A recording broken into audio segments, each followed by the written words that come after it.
अस्सलामुअलैकुम, मेरा नाम है जहाज़ बाशमी और यह है Range Rover Evoque P300e 2021 model. Range Rovers की मोस्टली गाड़ियाँ प्लग इन हाइब्रिड आ रही हैं, बड़े इंजन स्पीड में आते हैं, लेकिन पाकिस्तान में ये गाड़ियाँ मंगवाई जाती हैं क्योंकि इनमें टैक्सेस कम होते हैं, फ्यूल इकोनॉमिकल ये ज़्यादा होती हैं, लेकिन ये कॉम्प्लिकेटेड भी ज़्यादा होती हैं। इनका काम हर बंदा नहीं कर सकता, लेकिन ये गाड़ियाँ जब तक नहीं हैं तो बहुत मज़े से चलती हैं। पुरानी होने के बाद ये गाड़ियाँ काम निकालती हैं, लेकिन ये हर लिहाज से वर्थ इट है। साइज़ के लिहाज से ये गाड़ी स्पोर्ट्स वगैरह से थोड़ी ज़्यादा बड़ी है, हैवल वगैरह जितनी है, लेकिन लग्जरी के लिहाज से ये गाड़ी बहुत नेक्स्ट लेवल पे है। हेडलाइट्स की काफ़ी फ्यूचरिस्टिक है, इंटीरियर फीचर्स के लिहाज से बहुत ज़्यादा रिच है, लुक्स के लिहाज से भी ये गाड़ी बहुत नेक्स्ट लेवल पे है। ये सब मैं डिस्कस करूंगा आगे जाके। फिलहाल अगर बात की जाए इस गाड़ी की प्राइस की, तो इसकी डिमांड 2,95,00,000 है। ये इस्लामाबाद रजिस्टर्ड है, इस पर 2 डिजिट नंबर लगा हुआ है, और अगर आपने इसके बारे में कोई इन्फॉर्मेशन लेनी है तो आप दिए गए नंबर पर कॉल कर सकते हैं, या फिर आप साइकिल मोटरस्पोर्ट को विजिट कर सकते हैं, जो कि रावलपिंडी में DHE2 के गेट 1 के ऑपोजिट लोकेटेड है। हमारी एक और ब्रांच भी है रावलपिंडी में मरी रोड पे। Overall, it's a great luxurious crossover SUV, and today I'm going to review it.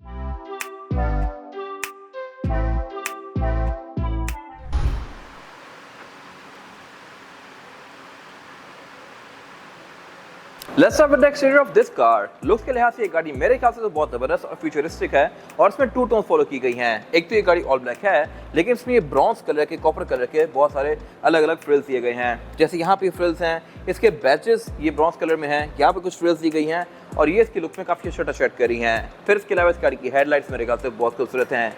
ये मुझे वॉक से भी ज़्यादा बेहतर लगती हैं, क्योंकि इसमें ये काफ़ी स्लीक सी DRL दी गई हैं, जो कि अगेन फ्लोटिंग पैटर्न में है। और इसके अलावा इसमें फिर एक सर्कल दिया गया है और L शेप की DRL दी गई है, जो कि रेंज रोवर का सिग्नेचर मूव है। बाकी इसके अलावा सब कुछ यहाँ पे ब्लैक आउट है, ग्रिल भी इसकी ब्लैक आउट है, और यहाँ पे लैंड रोवर की बैचिंग दी गई है। जहाँ तक बात है फीचर्स की, तो इसमें 360 डिग्री कैमरा सेटअप आता है, रडार आता है, पार्किंग सेंसर आते हैं, ये सब मैं कवर करूँगा। लेकिन इस गाड़ी में एक चीज़ वियर्ड है, वो ये है कि इसका इंजन 3 सिलेंडर है, और जैसा कि विड्स या यारिस वगैरह में 3 सिलेंडर इंजन आता है और इसका इंजन वाइब्रेट करता है, वैसे ही इस गाड़ी का इंजन भी वाइब्रेट करता है। खड़े हुए गाड़ी थोड़ी सी नॉकिंग करती है, लेकिन परफॉर्मेंस के लिहाज से ये इंजन इतना नेक्स्ट लेवल पे है कि इसके फिगर सुन के आपको हैरानी होगी। और जहाँ तक बात है इस गाड़ी की साइड प्रोफाइल की, तो ये भी पूरी गाड़ी की तरह काफ़ी खूबसूरत और बोल्स्टर्ड है। फेंडर्स के अलग से बाहर निकले हुए हैं, और जहाँ तक बात है रिम्स की, तो इसमें रिम साइज भी 20 इंचेस है, जो कि एक अच्छा खासा बड़ा रिम है इतनी छोटी गाड़ी के लिहाज से। जबकि इस कैटेगरी की बाकी गाड़ियों में 17 या 18 इंचेस के रिम आते हैं। फिर इसका टायर भी काफ़ी मोटा है, और यहाँ पे काफ़ी सारे डक्ट्स दिए गए हैं, जहाँ से गाड़ी फ्रंट से हवा अंदर करके साइड से बाहर करती है, और इसकी एरोडायनामिक्स को बेहतर बनाती है। फिर पार्किंग सेंसर यहाँ इसके साइड तक हैं, जो कि इसके साइड्स के ऑब्स्टिकल को मिटिगेट करेंगे। जहाँ तक बात है साइड मिरर की, तो इसमें blind spot pointer, auto dimming, retractable, indicator, camera, ये सब दिया गया है, और साइड मिरर के लिहाज से मेरे ख्याल से काफ़ी अच्छे फीचर्स हैं। और इस गाड़ी के बारे में मुझे बेस्ट चीज़ ये लगती है कि इसको आप जिस मर्जी एंगल से देखें, ये गाड़ी बहुत खूबसूरत है, और हर जगह पे कुछ ना कुछ स्पेशल दिया गया है। अब इसकी साइड पे जो चीज़ स्पेशल है वो है इसके डोर हैंडल्स। ये बेसिकली लॉक करने पे गाड़ी के अंदर चले जाते हैं डोर्स के, और बिल्कुल एक स्वीपिंग सी लुक देते हैं गाड़ी की साइड को। यहाँ पे कोई आपको अगली डोर हैंडल्स देखने को नहीं मिलेंगे जब ये बंद होते हैं। और फिर स्मार्ट एंट्री भी इसके चारों ही डोर हैंडल्स में आती है। फिर ऐसा नहीं है कि जब ये हैंडल लॉक हो रहे हैं और आपका हाथ यहाँ पे हो तो ये आपका हाथ प्रेस कर दे, इसमें सेंसर्स हैं, ये लग के वापस आ जाता है। और बाकी यहाँ पे एंट्री एग्जिट भी आसान है, क्योंकि गाड़ी आपकी हाइट पे ही है। और इसके अलावा बाकी यहाँ पे भी सब कुछ काफ़ी खूबसूरत दिया गया है। रेंज रोवर की डोर सिल्स दी गई हैं, विंडोज गाड़ी में कंपनी से टिंटेड आती हैं, क्योंकि एक इंपोर्टेड कार है, और इसमें पैनोरामिक रूफ भी दी गई है, जो कि मैं कवर करूँगा अंदर से जाके। बाकी इसकी ग्राउंड क्लियरेंस भी डिसेंट है, और इसके अलावा साइड से भी एक गाड़ी ऑलमोस्ट पूरी ही ब्लैक आउट है। जस्ट यहाँ पे कुछ ये फ्रिल्स दी गई हैं, जो कि इसकी लुक्स को बेहतर बना रही हैं। अभी लेफ्ट साइड पे इसका फ्यूल टैंक दिया गया है, राइट साइड पे इसका चार्जिंग पोर्ट है, और यहाँ से अगर आप इसको चार्ज करते हैं तो ये गाड़ी आपको फ्यूल एवरेज बहुत अच्छी देगी। हाइब्रिड गाड़ियाँ बेसिकली जब तक उनकी बैटरी चार्ज होती है तब तक वो करंट पे चलती हैं, और जैसे उनकी बैटरी लो हो तो फिर वो इंजन पे स्विच करके बैटरी को चार्ज करती हैं। बट इस गाड़ी के केस में इंजन पे स्विच होना ही नहीं पड़ता, अगर आप इसको यहाँ से खुद चार्ज कर दें घर पे अगर आपके सोलर लगा हुआ है, आप यहाँ पे लगा के इसको चार्ज करें, और फिर ये गाड़ी 40-50 किलोमीटर तक आपको प्योर इलेक्ट्रिक रेंज देगी। इंजन ऑन ही नहीं होगा और फ्यूल यूज़ ही नहीं होगा। तो अगर आप 20-30 किलोमीटर की आपकी जर्नी है, तो आप वो करके वापस आएँ, इस गाड़ी को दोबारा चार्ज कर लें, और फिर दोबारा से वही जर्नी आप इलेक्ट्रिक पे कर लें। इंजन आपका यूज़ ही नहीं होगा और फ्यूल भी। तो ये मेरे ख्याल से बड़ी ज़बरदस्त चीज़ है। फिर अब ये गाड़ी लॉक हो गई है, तो इसकी ये डोर हैंडल्स बॉडी के साथ फ्लश हो गए हैं। और बाकी जहाँ तक बात है बैक की, तो ये गाड़ी टायर के बाद बिल्कुल ख़त्म हो जाती है, क्योंकि ये साइज़ के लिहाज से छोटी सी है। और इसका एक फ़ायदा है, इसकी हैंडलिंग बहुत ज़बरदस्त है, और ये गाड़ी क्योंकि ऑल व्हील ड्राइव है तो इसकी एक्सेलरेशन भी सही नेक्स्ट लेवल पे है। और जहाँ तक बात है इस गाड़ी के रेयर एंड की, तो ये गाड़ी क्योंकि नाइट पैकेज है, तो यहाँ भी सब कुछ ब्लैक आउट है, बेशक वो इसके बैचेस क्यों ना हो। ये ऑटोबायोग्राफी वर्जन है, यानी कि टॉप ऑफ द लाइन। इसमें हर वो चीज़ है जो कि गाड़ी ऑफर कर सकती है, जैसा कि heated seats, cooled seats, 2 screen, और भी बहुत सारी चीज़ें हैं, वो सब इंटीरियर में कवर करूँगा। फिलहाल जहाँ तक बात है इस गाड़ी की टेल लाइट्स की, तो ये भी काफ़ी खूबसूरत हैं और बड़ी स्लीक सी हैं। इससे ऊपरी कैटेगरी फिर वेलार आती है और वो भी इसी तरह काफ़ी स्लीक और काफ़ी खूबसूरत गाड़ी है, बट ये गाड़ी भी कॉम्पैक्ट सी एक बहुत अच्छा पैकेज है। बाकी इसके अलावा इसमें यहाँ पे रेड फॉग रिवर्स वगैरह दी गई है, बैक पे भी कुछ फ्रिल्स दी गई हैं ब्रॉन्ज में जैसा कि फ्रंट पे हैं, बैजेस भी इसके ब्रॉन्ज में है और टेलगेट भी इसका पावर्ड है जो कि अनलॉक करने पे ऑल द वे अप जाएगा लाइक दिस। और ये ट्रंक कैपेसिटी के लिहाज से भी डिसेंट है, यहाँ पर आप सामान एडजस्ट कर सकते हैं। यहाँ पे फ्रिल्स, एम्बिएंट लाइटिंग, काफ़ी सारी चीज़ें दी गई हैं और इवन इस वाले एरिया में एम्बिएंट लाइटिंग मैंने पहली बार किसी गाड़ी में देखी है जो कि इसमें दी गई है। बाकी इसके अलावा इसमें स्पेयर टायर नहीं आता क्योंकि गाड़ी हाइब्रिड है। यहाँ बैटरी पैक दिया गया है, स्टोरेज कंपार्टमेंट है, टूल किट है और रेयर बेंचेस भी इसके स्प्लिट में हैं जिनको आप फोल्ड करके इसकी ट्रंक कैपेसिटी को और ज़्यादा स्पेशियस बना सकते हैं। बाकी इसके ट्रंक में यहाँ पे अदर साइन दिया गया है, ट्रंक में सेंसर्स भी आते हैं, ये आपको क्रश नहीं करेगी। और इसके अलावा इसका जो ब्रेक लैंप यहाँ पे काफ़ी स्लीक सा दिया गया है जो कि इसके लुक्स को बेहतर बनाता है। और अब अगर बात की जाए इस गाड़ी के इंटीरियर की तो ये भी पूरी गाड़ी की तरह काफ़ी खूबसूरत है और ये बर्गंडी और ब्लैक के कॉम्बिनेशन में है। बिल्ड क्वालिटी यहाँ पे टॉप नॉच है, फीचर्स यहाँ पे ZX से भी ज़्यादा हैं और कुछ चीज़ें इसमें एक्स्ट्रा भी हैं। उसके बाद इन सब पे मैं आगे बात करूँगा। फिलहाल अगर बात की जाए स्टीयरिंग व्हील की तो ये मेरे ख्याल से किसी और गाड़ी के साथ बिलोंग करता है। स्टीयरिंग व्हील इसमें अच्छा खासा बढ़ा दिया गया है जबकि इंटीरियर छोटा है, तो ये मेरे ख्याल से चीज़ बेहतर हो सकती थी, लेकिन नॉनदलेस ये स्टीयरिंग लुक्स के लिहाज से काफ़ी खूबसूरत है। ऑल टुगेदर डिफरेंट है, वो में स्टीयरिंग डिफरेंट आता है, इसका एक अलग डिज़ाइन है। ये पूरा हैवी लेदर स्टिच और हीटेड भी है। फिर इसमें लेफ्ट को जो कंट्रोल्स दिए गए हैं ये मल्टीमीडिया के हैं, राइट को जो कंट्रोल्स दिए गए हैं ये क्रूज के हैं और क्रूज कंट्रोल इसमें एडाप्टिव आता है।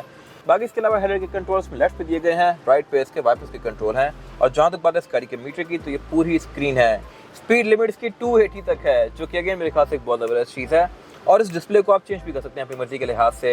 अगर मैं इसको फुल मैप करना चाहूँ फुल मैप कर सकता हूँ, एक डायल करना चाहूँ तो वो भी कर सकता हूँ और भी इसमें बहुत सारे मोड्स आते हैं जो कि मेरे ख्याल से एक बड़ी फिट चीज़ है और इसका डिस्प्ले है भी सही हाई क्वालिटी। फिर इसके मीटर की जो हाउसिंग है ये भी अच्छी खासी बड़ी दी गई है, लेकिन इसके बैक पे ये हम्प खाली है। यहाँ पे अगर इसका हेड अप डिस्प्ले आता तो मेरे ख्याल से बहुत बेहतर था, बट वो इसमें नहीं दिया गया। बाकी डैशबोर्ड इसका पूरा ही लेदर की फिनिश में है, ये लेदर काफ़ी हाई क्वालिटी है और इसमें जितने क्रोम है ये सब शेडो क्रोम है, आम चीखता हुआ क्रोम नहीं है, तो ये भी काफ़ी सटल और डिसेंट सा है। फिर इसके अलावा एयरवेंट्स में यहाँ पे नॉर्मल दिए गए हैं, बैक पे भी एयरवेंट्स हैं और इसके अलावा जहाँ तक बात है इसके मल्टीमीडिया की तो ये वेलार से कैरी फॉरवर्ड किया गया है। इसके आप एंगल्स को भी टिल्ट कर सकते हैं ताकि इसमें धूप पड़ने से ये बिल्कुल ब्लाइंड ना हो जाए और इसके अलावा इसमें फीचर्स भी अच्छे आते हैं। इसमें Bluetooth, aux, navigation, USB, Android auto, Apple CarPlay, गाड़ी के मोड्स वगैरह सब कुछ यहाँ पे दिया गया है और इसके अलावा ये स्क्रीन भी काफ़ी हाई क्वालिटी है। फिर नीचे इसके एक और स्क्रीन दी गई है, ये स्क्रीन इसका MID है, मल्टी इंफॉर्मेशन डिस्प्ले। गाड़ी के ड्राइविंग मोड्स, सीट्स की हीटिंग, कूलिंग, क्लाइमेट कंट्रोल सारा कुछ आपको यहीं पे शो होगा और क्लाइमेट कंट्रोल के लिए 2 इंडिविजुअल डायल्स भी दिए गए हैं जो कि अगेन बड़े ज़बरदस्त हैं क्वालिटी के लिहाज से। इन्हीं को प्रेस करके मैं इसके फैन की स्पीड को एडजस्ट कर सकता हूँ, फिर इसी को प्रेस करके मैं क्लाइमेट कंट्रोल एडजस्ट कर सकता हूँ, इसी को दोबारा प्रेस करके मैं इसकी हीटेड और कूल्ड सीट्स के बीच में स्विच कर सकता हूँ, तो ये भी एक बड़ी ज़बरदस्त चीज़ है। उसके अलावा पीछे में इसका एक गेयर सेलेक्टर दिया गया है, इसमें जो गेयर सिलेक्शन है वो है PRND और लेफ्ट करके स्पोर्ट्स में इसको मैं मैनुअली भी चला सकता हूँ लाइक दिस। फिर इसके अलावा पीछे इसके ये जो सारा एरिया दिया गया है ये शेडो क्रोम में है, 2 कप होल्डर्स दिए गए हैं और सेंटर कंसोल दिया गया है जो कि अगेन स्प्लिट में है।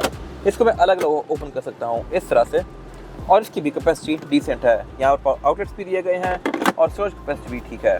बाकी जहाँ तो बात है सीट्स की तो इसमें अलग अलग पैटर्न दिए गए हैं, ऊपर ये क्रॉस स्टिच पैटर्न में है, नीचे परफोरेटेड है और बाकी सारी सीट प्लेन है। इनके साइड पे एयरबैग्स भी दिए गए हैं, यह भी इलेक्ट्रॉनिकली एडजस्टेबल, इनमें lumbar support, Thai support, shoulder support ये सब आता है। डोर पैनल इसके काफ़ी खूबसूरत हैं, चारों ही विंडो सिंगल टैप वाली हैं। ड्राइवर की सीट में मेरी फंक्शन भी आता है और साउंड सिस्टम इसमें मेरिडियन का है जो कि अगेन ऑन इट्स ऑन एक काफ़ी ज़बरदस्त साउंड सिस्टम है। बाकी इसके अलावा इसका रूफ लाइनर ये अल्केंटेरा की फिनिश में है और इसके अलावा ऊपर यहाँ माइक्रोफोन्स दिए गए हैं जो कि आवाज़ को भी काफ़ी अच्छे से रिसीव करेंगे। फिर इस गाड़ी में 360 डिग्री कैमरा सेटअप आता है जो कि आपको व्यूज़ यहाँ भी देगा, ऊपर भी देगा। ये इसका मिरर जो है ये बेसिकली स्क्रीन में स्विच करता है इस तरह से। बाकी इसमें पैनोरामिक रूफ भी आती है जिसको मैं यहाँ से ऑपरेट कर सकता हूँ और इसके अलावा यहाँ कुछ खास है नहीं। और जहाँ तक बात है इसमें रेयर पैसेंजर्स के लिए सीटिंग कैपेसिटी की तो ये बैक पे बिल्कुल पूरी है, यहाँ पे 2 ही लोग कंफर्टेबली बैठ सकते हैं, 3 आना चाहे तो वो आ जाएंगे लेकिन फिर थोड़े फंस जाएंगे। रेयर पैसेंजर्स के लिए इसमें एयर वेंट्स दिए गए हैं, बैक दोनों सीट्स हीटेड हैं और लग्जरी यहाँ पे भी उतनी ही है जितनी की फ्रंट पे है। रेयर डोर्स में इसके ब्लाइंड स्पॉट पॉइंटर्स भी आते हैं, यानी कि जब भी आप डोर खोलने लगेंगे तो आपको इंडिकेट करेंगे कि साइड पे कोई ऑब्स्टिकल है या नहीं। फिर डोर्स में वही शेडो क्रोम और सिल्वर कलर की फ्रिल्स दी गई हैं। साउंड सिस्टम मेरिडियन का है तो यहाँ पे ट्विटर्स भी दिए गए हैं मेरिडियन के और इसके अलावा पैनोरामिक रूफ इसकी यहाँ तक कंटिन्यू करती है जो कि इसके बैक का व्यू काफ़ी अच्छा बनाती है। सीट बेल्ट पे दी गई हैं, एसोफिसियल पोर्ट्स हैं, रेयर सीट्स भी ब्रूनो क्रॉस और प्लेन के कॉम्बिनेशन में है और इसके अलावा यहाँ कुछ खास है नहीं। और अब अगर बात की जाए इस गाड़ी के इंजन की तो इंजन इसमें 3 ऑफर होते हैं, 2000 सीसी, 1500 सीसी और फिर 2200 सीसी डीजल।